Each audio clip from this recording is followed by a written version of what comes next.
N factor कैसे निकालते हैं? साक्षी, परीक्षित, बताओ बेटा, आ गया? सारे कंपाउंड्स के लिए निकाल सकते हैं हम एन फैक्टर की वैल्यू, है ना? Yes sir. आयोनिक कंपाउंड है तो चार्ज के हिसाब से निकाल लेंगे, एसिड है तो H पॉजिटिव आयन, है ना, और बेसिस है तो OH नेगेटिव आयन। अभी बाकियों को भी समझ में आ जाएगा, ठीक है? अब पूरा नहीं बताऊंगा, लेकिन जहां जहां जैसा यूज है।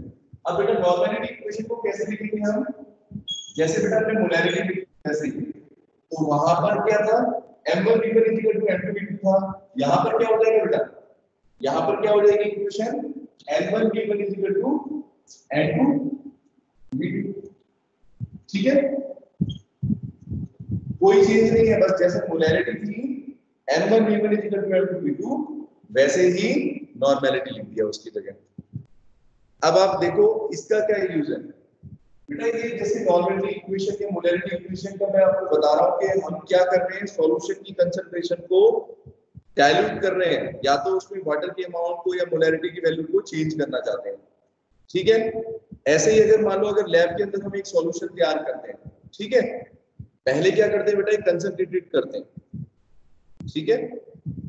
अब जैसे मान लो सबको पता है, मैंने बताया एसिड्स होते हैं, डाइल्यूट एसिड्स भी होते हैं, कंसंट्रेटेड एसिड भी होते हैं, है ना आर्यन? तो अगर बेटा अपने को हमें चाहिए कि एक कंसंट्रेटेड एसिड से मान लो अगर अपने को डाइल्यूट एसिड बनाना है, एप्लीकेशन देखो आप, या लैब के अंदर हम कोई सॉल्यूशन बना रहे हैं, हमने 1 मोलैरिटी का बनाया, 2 मोलैरिटी का सॉल्यूशन बनाया, अब हम चाहते हैं कि भाई इसकी मोलैरिटी को हम चेंज कर दें, ज्यादा अमाउंट में बनाते हैं, मतलब सीधे सीधे बोलता हूं आपको कि हम ये चाहते हैं, जैसे हमने 1 लीटर सॉल्यूशन बनाया तो हम चाहते हैं बेटा बहुत सारे बच्चों को एक्सपेरिमेंट करवाना है उस सॉल्यूशन से, तो हम क्या दोबारा दोबारा सॉल्यूशन बनाएंगे मेजर करके? नहीं, हम क्या करेंगे बेटा, उसी सॉल्यूशन को क्या करेंगे, डाइल्यूट कर देंगे। क्या करेंगे दीपक? डाइल्यूट कर देंगे। डाइल्यूट करने का मतलब क्या है बेटा कि 1 लीटर सॉल्यूशन की जगह अब हम वॉल्यूम उसका बढ़ा देंगे, 10 लीटर बना देंगे, 20 लीटर, 50 लीटर, जितनी अपनी रिक्वायरमेंट है। समझ रहे हो मेरी बात? Yes sir. हाँ, तो हम उसकी वैल्यू को बढ़ा देंगे, ठीक है, जिससे कि ठीक है सारे स्टूडेंट कर पाए। या अपना मान लो जैसे लैब, जैसे मैंने बताया कंसंट्रेटेड एसिड है, ठीक है, उस एसिड को से अपने को बनाने हैं डाइल्यूट एसिड्स बनाने हैं, ठीक है, कंसंट्रेटेड से, तो उसमें भी ऐसे ही नॉर्मेलिटी इक्वेशन का यूज करते हैं, मोलैरिटी का। अब नॉर्मेलिटी बेटा क्या है, देखो लैब के अंदर नॉर्मेलिटी भी यूज करते हैं, मोलैरिटी भी करते हैं, लेकिन नॉर्मेलिटी ज्यादा यूज करते हैं। जब हम कभी आप देखोगे एक्सपेरिमेंट्स करेंगे तो उसमें सॉल्यूशन तैयार करते हैं, तो हमारे पास ऐसे सॉल्यूशन तैयार होते हैं, उनको ऐसे बोलते हैं n/10, n/20, n/50 solution. Actual में ये क्या होते हैं, ये नॉर्मेलिटी की वैल्यू को दिखाते हैं।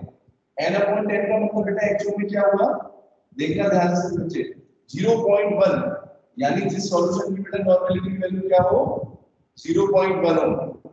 समझे मेरी बात? ऐसे ही n/20 का मतलब क्या है, 1/20 नॉर्मेलिटी, 0.02 होगी नॉर्मेलिटी। इसी तरीके से n/50 सॉल्यूशन है तो बेटा उसी हिसाब से 0.005। समझे मेरी बात? इस तरीके से हम सॉल्यूशन तैयार करते हैं अलग अलग कंसंट्रेशन के, ठीक है? एक सॉल्यूशन से हम अलग अलग सॉल्यूशन तैयार कर सकते हैं, ठीक है? तो जिस कंसंट्रेशन का अपने को बनाना होता है, जिस डिजायर्ड कंसंट्रेशन में हम चाहते हैं बनाना, उस कंसंट्रेशन में कन्वर्ट कर सकते हैं। ये बात सबको समझ में आ गई? यूज कहां पर होता है?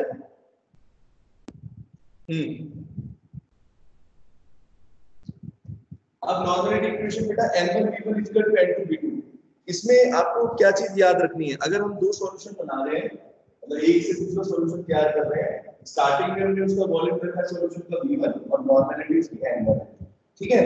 तो ये जो नई मोलैरिटी आई है n2, तो इसमें बेटा नंबर ऑफ क्या चीज इक्वल रहती है, ये लो आया कहां से, ये इक्वेशन कहां से आई, इसको समझ लो।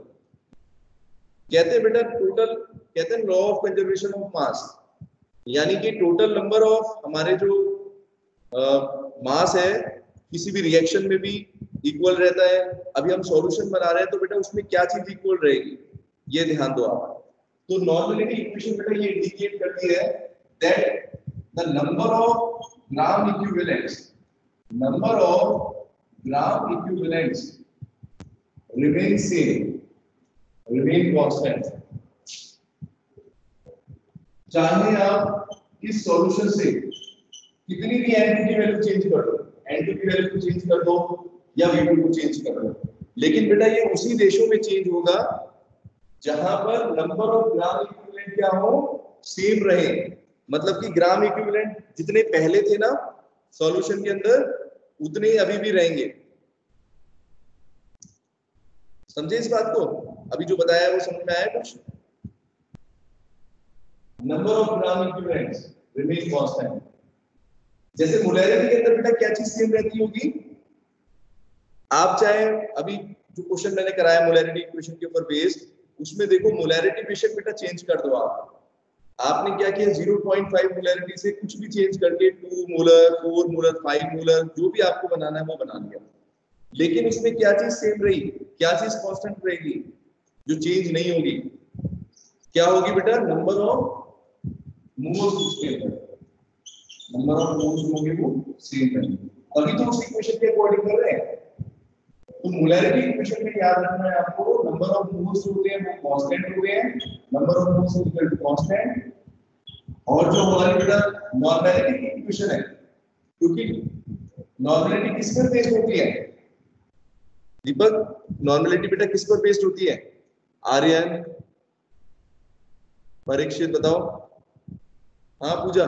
Sir molarity number of moles. हाँ नंबर ऑफ ग्राम इक्विवेलेंट्स पे नहीं, देखो नॉर्मैलिटी का बेसिस बेटा क्या है? Gram equivalent. मुझे बेटा इतना क्लास में लेट आए हो। हाँ नंबर ऑफ ग्राम इक्विवेलेंट्स पे बेस्ड है बेटा। जो मोलैरिटी है वो मोल्स, नंबर ऑफ मोल्स के ऊपर बेस्ड है ना, नंबर ऑफ मोल्स लेते हैं उसमें। और नॉर्मैलिटी में क्या लेते हैं ऊपर? क्या लिखते हैं कि 1 लीटर के अंदर कितने ग्राम इक्विवेलेंट है। समझ गए मेरी बात? अभी मोलैरिटी में मोल्स बेसिस है तो मोल्स क्या हो जाएंगे अपने? कांस्टेंट हो जाएंगे, नंबर ऑफ मोल्स। समझे? Law of conservation of mass कहता है कि कोई भी सॉल्यूशन आप तैयार करो चाहे, ठीक है, लेकिन उस सॉल्यूशन के अंदर हमेशा बेटा क्या चीज रहेगी कि उसके अंदर जो नंबर ऑफ मोल्स है, अगर इक्विमोलर सॉल्यूशन की बात करें या मतलब मोलैरिटी इक्वेशन की बात करें तो हम कहेंगे बेटा नंबर ऑफ मोल्स सेम रहेंगे। आप अगर मोलैरिटी बढ़ाओगे तो क्या चीज कम होगी? देखो ना, अगर आपने m1 की वैल्यू को बढ़ा दिया 0.5 से, हम क्या ले गए 2 मोलर सॉल्यूशन बनाया, तो पहले अगर मान लो अपना वॉल्यूम था बेटा 1 लीटर, तो अब कितना हो जाएगा 250 मिलीलीटर।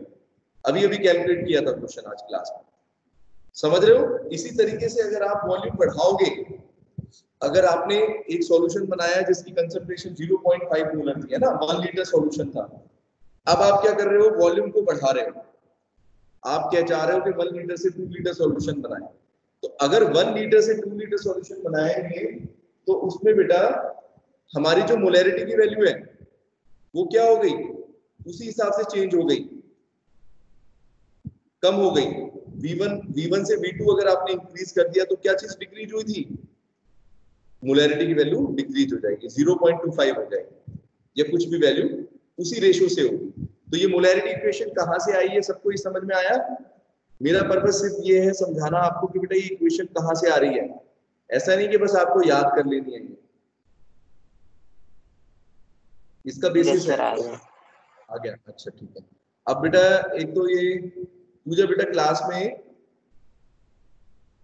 कभी प्रेजेंट है कभी नहीं, क्या चक्कर है? स्किप कर रहे हैं क्लास तो। हाँ लक्ष्य बेटा आया समझ में कि मोलैरिटी इक्वेशन और नॉर्मैलिटी इक्वेशन बेटा कहां से आई है? Law of conservation of mass के अकॉर्डिंग।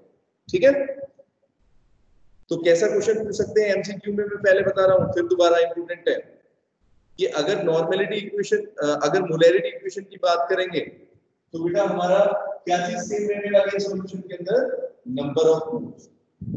क्या कांस्टेंट रहेंगे? नंबर ऑफ मोल्स जितने पहले कैलकुलेट करके देख लो और जितने बाद में देखोगे क्या होंगे, दोनों में सेम आएंगे। ठीक है, प्रणाली बेटा समझ में आया? स्टार्टिंग में जितने नंबर ऑफ मोल्स हैं सॉल्यूशन के अंदर उतने ही बाद में रहेंगे।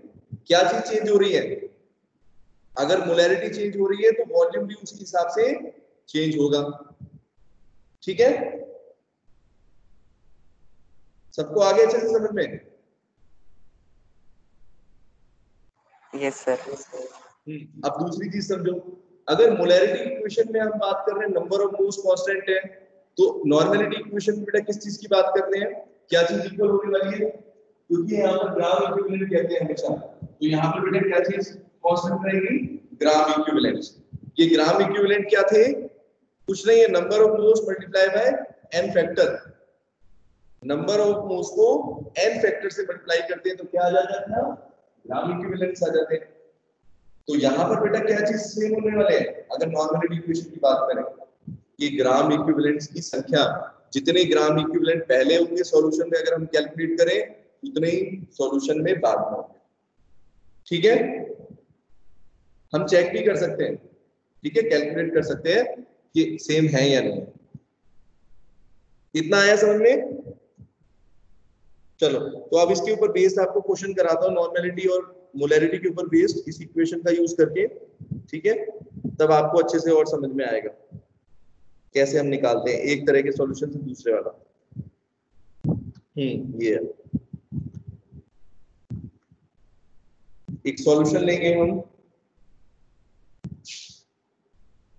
क्वेश्चन देखते हैं, इसमें दोनों निकालेंगे हम, नॉर्मेलिटी और मोलैरिटी। ठीक है, a solution contain 38%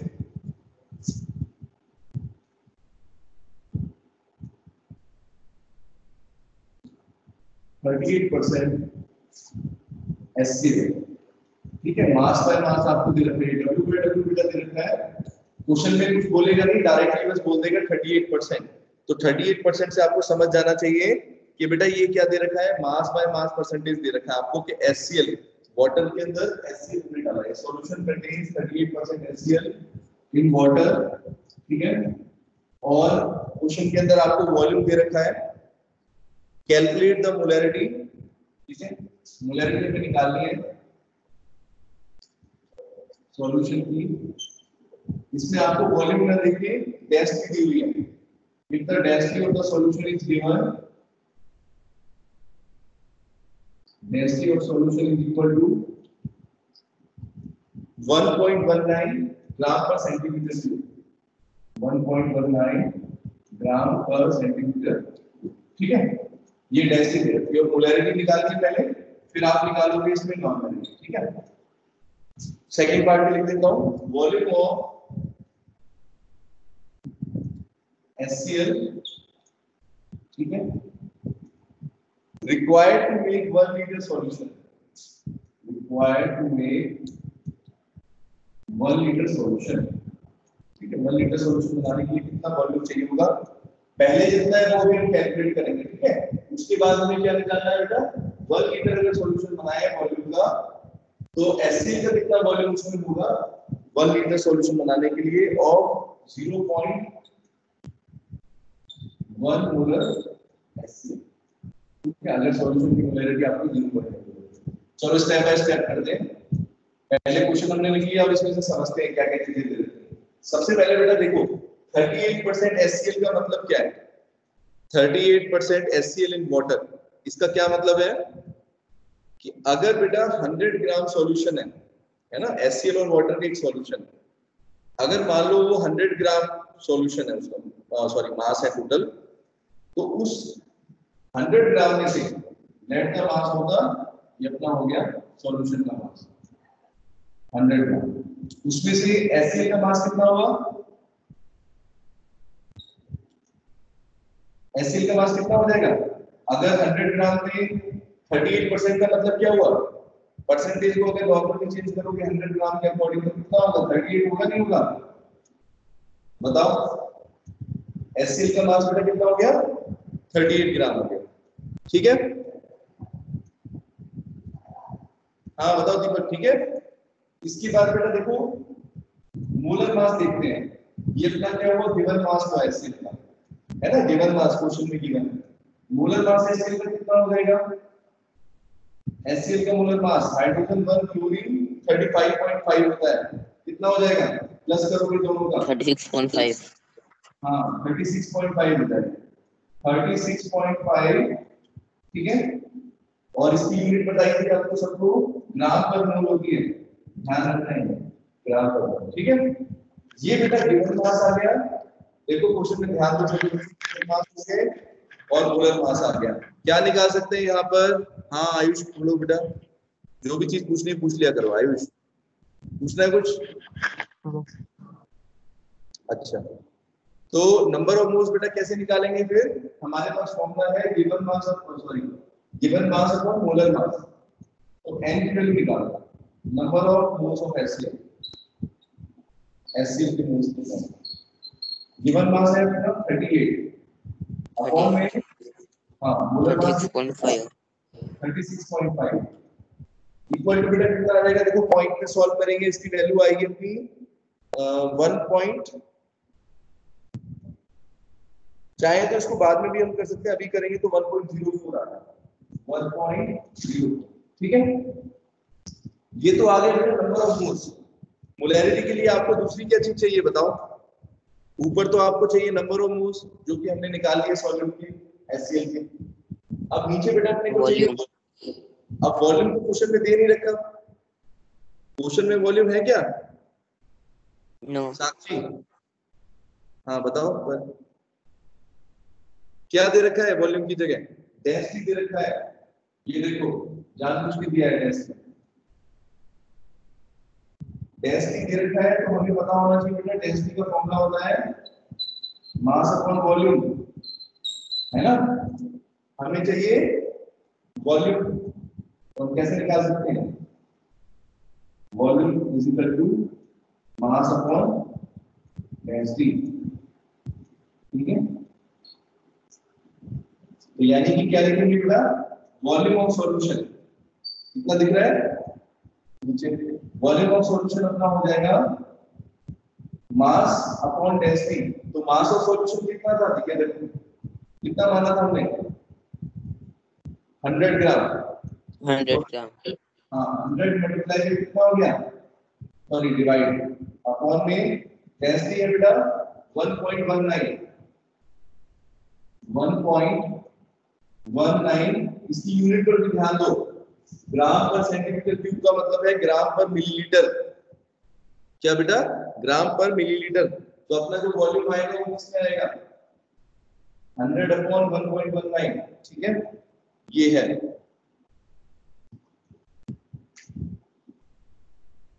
इसका जो वॉल्यूम अपना आएगा वो मिलीलीटर में आएगा।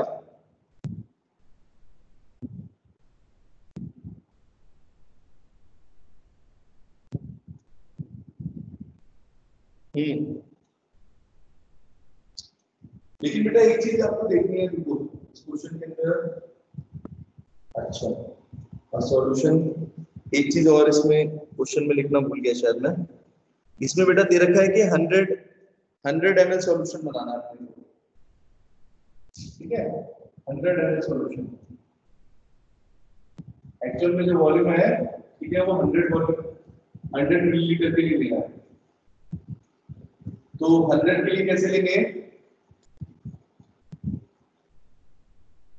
38 मास, ठीक है, ये हो गया अपना 1.19।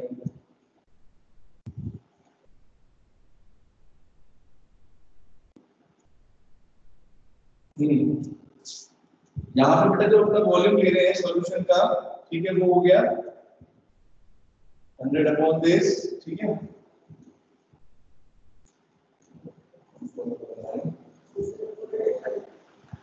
ठीक है, फॉर्मूला तो ठीक है ना, मास अपॉन वॉल्यूम।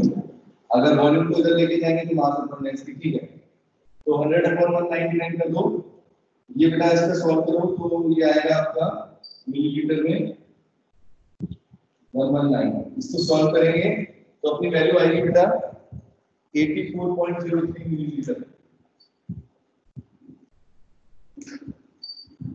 ठीक है, 84.03 मिलीलीटर, ठीक है। ये वॉल्यूम आया अपना सॉल्यूशन का। अब हमारे पास सॉल्यूशन आ गया, मतलब वॉल्यूम है सॉल्यूशन का, और नंबर ऑफ मोल्स अपने निकल गए 1.04। तो मोलैरिटी वैल्यू हम फाइंड आउट कर सकते हैं। क्या होगा? Number of moles divided by volume, calculate करो, वैल्यू पुट कर दो बस। मोलैरिटी इज इक्वल टू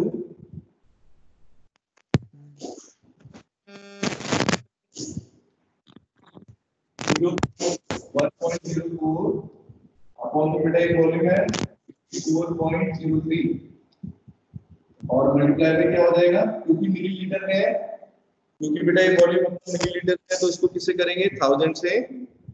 हाँ बोलो बेटा गौरव, ठीक है 1000 से मल्टीप्लाई करेंगे। अब इसको सॉल्व कर लेंगे, सॉल्व करोगे तो अपना ये आ जाएगा 104,000,8403। इसको कैलकुलेट करेंगे, पॉइंट्स में निकालेंगे तो बेटा देखो इसकी वैल्यू आएगी मोलैरिटी की 12.38 मोलर। ठीक है, ये अपनी बेटा क्या आ गई, मोलैरिटी की वैल्यू आ गई। ठीक है, हाँ ठीक है 12.38 मोलर। अब मोलैरिटी तो आ गई अपनी क्वेश्चन में, लेकिन क्वेश्चन के अंदर और भी कुछ फाइंड आउट करना है। फर्स्ट पार्ट में तो मोलैरिटी निकालनी थी, दूसरे में बेटा निकालना था वॉल्यूम। सेकंड पार्ट देखो क्या देखना है समझ में, कैसे निकाला, नंबर ऑफ मोल्स निकाले हैं। हाँ एचसीएल के लिए given mass upon molar mass. ठीक है, उसके बाद बेटा वॉल्यूम अपने को दे नहीं रखा था, डायरेक्टली डेंसिटी दे रखी थी, तो डेंसिटी के अकॉर्डिंग फिर हमने क्या किया, वॉल्यूम निकाल लिया सॉल्यूशन का और डिवाइड कर दिया। ठीक है, कोई डाउट तो नहीं है तरुण, तफसील? सर वो 1.04 है ना? हाँ बेटा 1.04 है ये। सर उसका आंसर तो क्या, तो उसका आंसर तो फिर 123.76 आएगा। क्यों? सर डिवाइड करें मतलब कहाँ सर पर? सर वो 12 के बाद सर ऊपर में ऊपर वाला आंसर। यस सर 12 के बाद पॉइंट लगाए ना, वो 3 के बाद पॉइंट है। अच्छा 3 के बाद पॉइंट, अच्छा ये हाँ ये हाँ सर वही। रुको तो कोई ना कोई वैल्यू अपने कहीं इधर उधर कर दिए। देखो 100/119 यहाँ पर देखो, ये हमारा जो आया था डेंसिटी, ये बेटा यहाँ पर मास रखा हमने, ठीक है, और 119 तो सेंटीमीटर क्यूब 84, इसकी वैल्यू कितनी आ रही है देखो, ये 840 तो नहीं है इसका, यहाँ पर ये वैल्यू डिवाइड करके देखना पड़ेगा, तो फिर 840 फैक्टर आएगा। ठीक है, उसके अकॉर्डिंग ये चीज होगा। ठीक है, इसका बेटा कैलकुलेशन में यहाँ पर देखो आप 120/119 से डिवाइड करके, तो यहाँ पर बेटा फिर अपना आएगा 840.3 मिलीलीटर, ऐसा होगा। ठीक है ना, तब आप जब करोगे तो फिर एक जो वैल्यू है 840.3, तब एक जो पॉइंट कह रहे हैं वो फिर कम हो जाएगा, समझे मेरी बात? 840 फिर यहां पर आएगा इस तरीके से। क्वेश्चन में बेटा वैसे मैंने जो किया है तो उसमें तो यही चीजें हैं। ठीक है, इस तरीके से ही आएगा। मोलैरिटी बेटा इसकी 12.38 आ रही है। यस सर सही है, हमारा कैलकुलेशन गलत हो गया था। आपका गलत हो गया क्या? हाँ तो यस देख सर हमारा गलत हो गया था। तो वो देखना पड़ेगा, वैसे तो ठीक है बेटा लिखा हुआ। चलो अब मोलैरिटी की वैल्यू आ गई। अब सुनो, कैलकुलेशन पे इतना ध्यान मत दो, कैलकुलेशन तो आप लोग करोगे बेटा, वो तो अलग चीज है, समझने की बात जो है वो चीज पे ध्यान दो कि कैसे अपने कैलकुलेट कर रहे हैं। मोलैरिटी अगर हमारे पास आ गई, अब क्वेश्चन में बेटा बोलता है सेकंड पार्ट में कि वॉल्यूम ऑफ HCl रिक्वायर्ड, कितना वॉल्यूम HCl का चाहिए होगा अगर हम इसी लीटर यानी इसी सॉल्यूशन को अगर उसका हमें मोलैरिटी चेंज कर दें। अभी इतनी मोलैरिटी है ना, अब क्वेश्चन में क्या है, क्वेश्चन में बोलता है इसकी मोलैरिटी हो जाए 1.0.1 मोलर हो जाए, यानी बेटा हम क्या बोलेंगे, ये 12.38 अपना क्या हो गया, इसकी वैल्यू हो गई m1 की वैल्यू हो गई या नहीं, m1 की वैल्यू हो गई है। और इसके लिए बोल रहे हैं कि 100 ml सॉल्यूशन है इसका, यानी ये वाला सॉल्यूशन 12.38 जो मोलर है, इसके लिए आपको बेटा कंसंट्रेशन की वैल्यू लेनी है यहाँ पर, नहीं इसका तो आपको निकालना है, कितना वॉल्यूम इसमें ऐड करें, V1 की कितनी वैल्यू इसमें ऐड करें कि अपना जो सॉल्यूशन बन जाए, ये सॉल्यूशन बेटा कितना बन जाए, देखो क्वेश्चन में बोलता है 0.1 मोलर सॉल्यूशन बनना चाहिए और इसका वॉल्यूम होना चाहिए 1 लीटर, ठीक है। तो 1 लीटर ऑफ दिस सॉल्यूशन,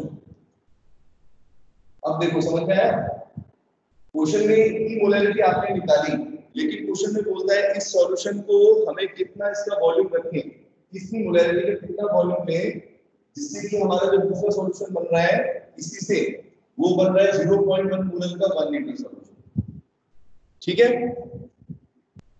कैसे करेंगे, कोई भी कंडीशन देखो, अगर आप उसको m1 मानते हो तो उसका वॉल्यूम क्या लोगे, अभी m1 m2 किसी को भी ले सकते हैं, इसको भी ले सकते हैं, उसको भी ले सकते हैं, उससे फर्क नहीं पड़ेगा। अगर बेटा ये m1 मानोगे मोलैरिटी तो वॉल्यूम v1 हो गया, ये आपको कैलकुलेट करना है। और दूसरी साइड पे क्या दे रखा है, इसी सॉल्यूशन का 1 लीटर वॉल्यूम, यानी v2 की वैल्यू बोल रहा है 1 लीटर, ठीक है। और मोलैरिटी कितनी हो गई अपनी 0.1, यहां पर क्या यूज करेंगे, मोलैरिटी इक्वेशन का यूज करेंगे, m1v1 = m2v2, पुट करो वैल्यू कौन सी दे रखी है आपको, m1 की हो गई 12.38 मल्टीप्लाई बाय v1 = m2 की कितनी है 0.1, v2 की देखो कितनी दिख रही है 1 लीटर है।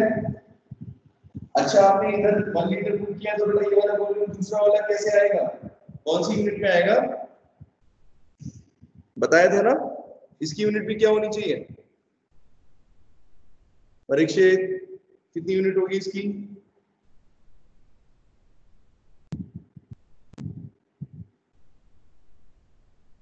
इसको सॉल्व करो 0.1/12.38,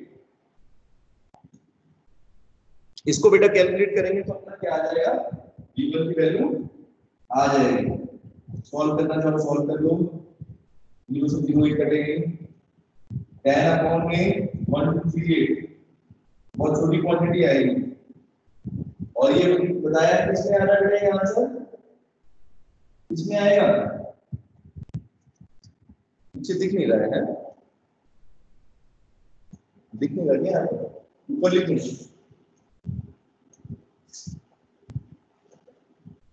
देखो बेटा m1 की वैल्यू अप्लाई करेंगे, m1 v1 = m2v2, m1 की वैल्यू कितनी है, साक्षी बताओ बेटा, m1 की वैल्यू 12.38 करती है अपनी, लेकिन वॉल्यूम तो हमें निकालना है ना, v1 की वैल्यू फाइंड आउट करनी है, m2 कितना है बेटा 0.1 वॉल्यूम 1 लीटर, तो v1 की वैल्यू फाइंड आउट हो जाएगी 0.1/12.38, इसको सॉल्व कर लो, जो आंसर आएगा बेटा किसमें आएगा, लीटर में आएगा, लेकिन ये वैल्यू बहुत छोटी आ रही है, ठीक है, इसकी वैल्यू इतनी छोटी आ रही है, तो आप अगर इसका आंसर मिलीलीटर में निकालो तब आपको आएगा 8 समथिंग आएगा 8.1 मिलीलीटर, तब आएगा आंसर, ठीक है, नहीं तो फिर 0 पॉइंट्स में आएगा, समझे, तो वो तो आप कन्वर्ट कर लोगे, ठीक है। अगर लीटर में आ रहा है तो उसको मिलीलीटर में चेंज करने के लिए बेटा क्या करेंगे, फिर 1000 से मल्टीप्लाई कर लेंगे, ठीक है, तो जो सॉल्व करना है वो हो जाएगा हमारा इस तरीके से, ठीक है। या तो आप लीटर में रखो तो दूसरी चीज का भी आंसर लीटर में आएगा, एक साइड अगर वॉल्यूम आपने लीटर में रखा है तो दूसरी साइड क्या आएगा बेटा, लीटर में ही आएगा, और कन्वीनियंस के लिए फिर हमें क्या करना पड़ेगा, 1000 से मल्टीप्लाई करके मिलीलीटर में कन्वर्ट कर सकते हैं। आगे इतना समझ में, मोलैरिटी की इक्वेशन यूज करना, इसी तरीके से हम क्या कर सकते हैं बेटा, नॉर्मेलिटी की इक्वेशन का यूज कर सकते हैं। फर्क क्या होगा, यहाँ पर मोलैरिटी दे रखी है दोनों साइड, और वहां पर क्या दिया होगा, नॉर्मेलिटी दी होगी, ठीक है। आर्यन ओके, क्लास ओवर करते हैं, टाइम हो गया है, ठीक है, आगे ना समझ में सबको, आर्यन आ गया। तो आज मैं अभी नोट्स आपको दे दूंगा, ठीक है, ये क्वेश्चंस आपको होमवर्क में करने हैं, ठीक है, चलो।